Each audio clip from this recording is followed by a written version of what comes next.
The day a man made up his own mind that he had had enough, based on the story of Stanley Graham and events which took place in the small dairy farming settlement of KOITERANGI on the west coast of the South Island in the year 1941. Here we go. It was raining again, a bit like it is now. But some people say it's always bloody raining on the west coast. Gumboot City.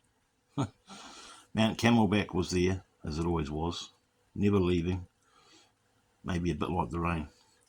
The doughboy off to the northeast was stoic, sullen, and always there as well. The bloody neighbours were pissing him off again. He was sure they were poisoning his cattle. One day they'll pay.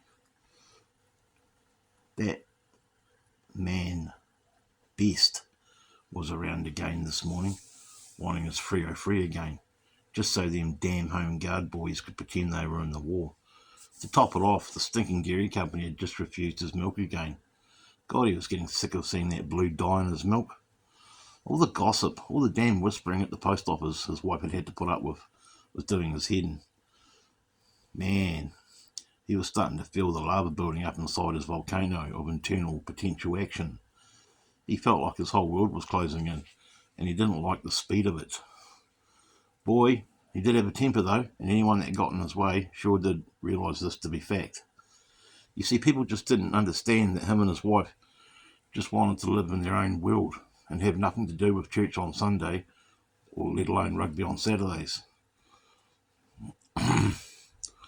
Soon, shooting tin cans at 3 a.m. was coming to the attention of the neighbours, and Stanley was coming to the attention of the local cop, Ted Best. You see, Stan just knew how far he could push the law and handed his gun in at the last minute, avoiding prosecution. But that didn't stop his wife Dorothy going to Christchurch to buy him another one.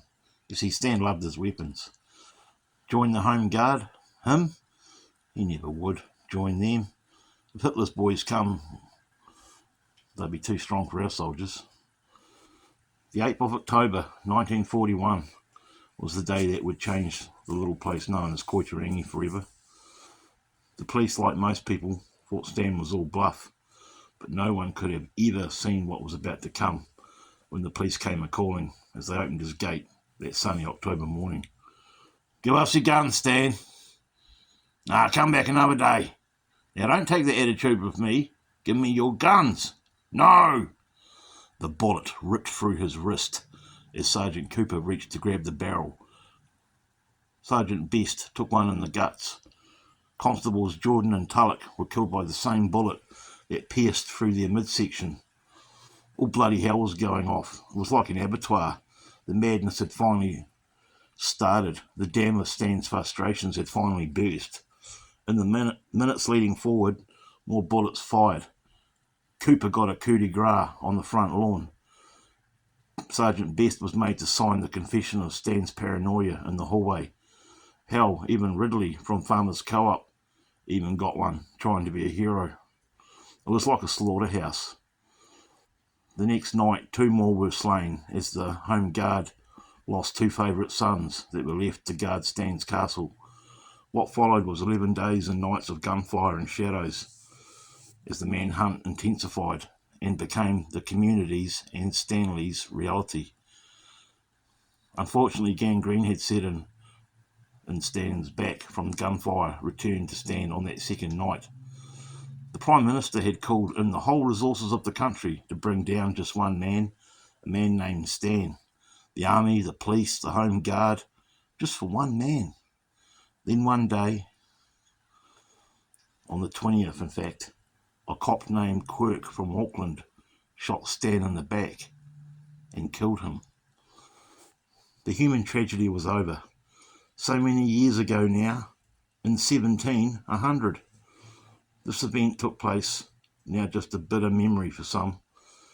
It was a tale of murder, but also a tale of a man who, if he'd had the right help, instead of just whispers and gossip, could have been a proud farmer in that little place now known as KOITERANGI, a beautiful farming district with a sad and oh so long ago tale of tragedy. A reminder to us all maybe of what can happen if a man like Stan is pushed too far. In memory of the victims of the KOITERANGI tragedy, may they rest in peace, and may Stanley Graham rest in peace as well. Thanks for listening.